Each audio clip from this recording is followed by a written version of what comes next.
Welcome everybody, in front of me I have Samsung Galaxy Z Flip 7 Fan Edition, and in this video I'm gonna show you 5 tricks you must try on this smartphone. Enjoy watching!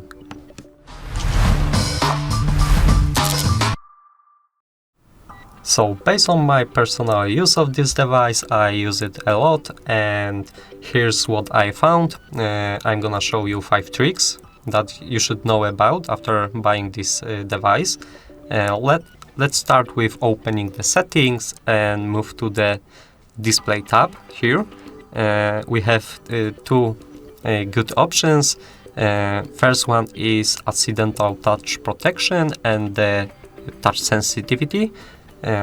The first one, accidental touch protection, protects your device from accidental touches when your device is in a dark place, such as a pocket or bag, which is a very useful option. You won't miscall someone or type something in the messages or open applications you don't want to by mistake, so it won't happen anymore if you just enable this option. If you have a screen protector on your device, then you should also activate the touch sensitivity. It increases the touches while using the screen protector. So this is a very useful. Also, you should think about enabling it. After that, you should get into the motion smoothness and activate as soon as possible the adaptive screen refresh rate. It gives you up to 120 Hz. This is a good amount. It's basically increases the animations and scrolling. The smoothness is better. The reaction time, everything you can see on the preview here. On the left we have good smooth animations. On the right we have lengths, hangs, lags, etc. So that's not look good, and I think you should always use the adaptive refresh rate. After that, you should get into the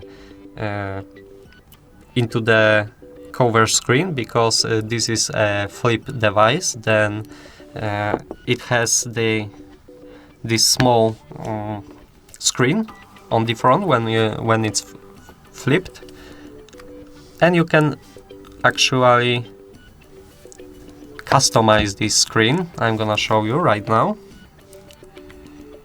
You can change the theme of this small screen, or you can add some widgets on the front page and the second page.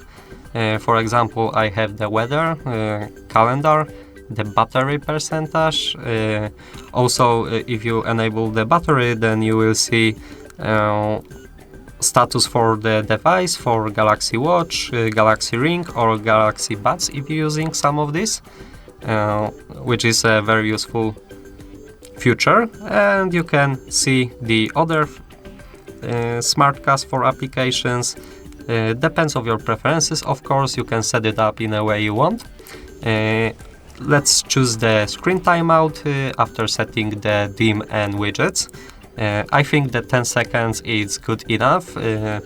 I think more or less it's pointless, but like I said, depends on your preferences, personal preferences. Then notifications, you can turn it off or on, show notification pop-ups even while screen is off, or you can set up the quick responses for these notifications.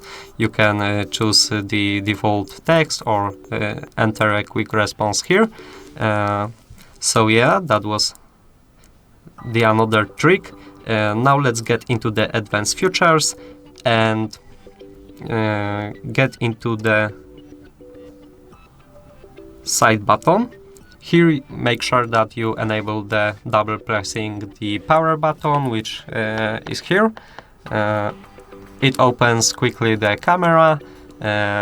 I don't need to say you more, because as you can know, getting quick access to camera is helpful in a lot of situations.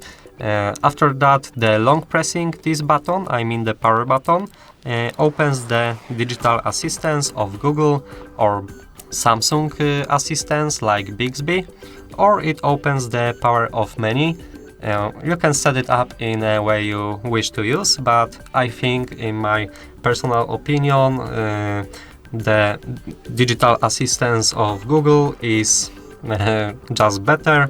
With years of experience in tech tutorials, I can say you, for me, the Google Assistant is just a lot of better than Bixby. But of course, if you're a fan of Bixby, then you can use it. It's same way like Apple devices and Android devices. There is no hate, just true, honest opinion. After that, get into the advanced features one more time and move to the motions and gestures.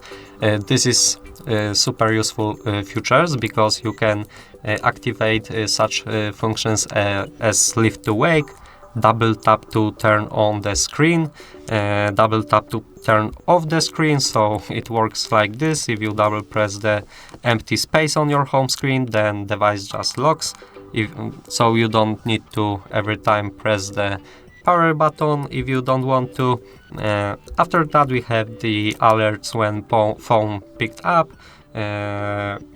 mute with gestures, so you can just place your hand over your screen to mute incoming calls and alarms, or you can palm swipe to capture swiping from edge to edge your hand across the screen. This is a super funny, cool options because you can take screen in a few ways, like pressing the power button and volume down button at the same time, or I don't know, taking a screenshot from this top menu. I don't have the tile here, but it is why you press edit here. You can search for take screenshot and it's here, so I can drag it and then just make a screenshot like using this tile. But I think the gesture from edge to edge is a better way because you just do that and the screen is taken. It's a very cool option to have. And that's all for these settings. You can think about making a dual messenger because you can use two accounts at the same time. You can log into two different accounts. This device supports the Facebook, but I think the messenger is working too, or Instagram or WhatsApp. So you can make the copy of the application.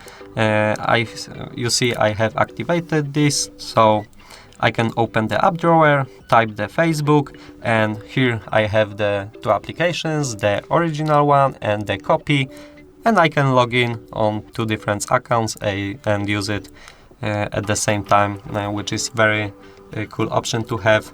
So remember that this video is not sponsored video, so my opinion is honest, and this is after using this device for a little while.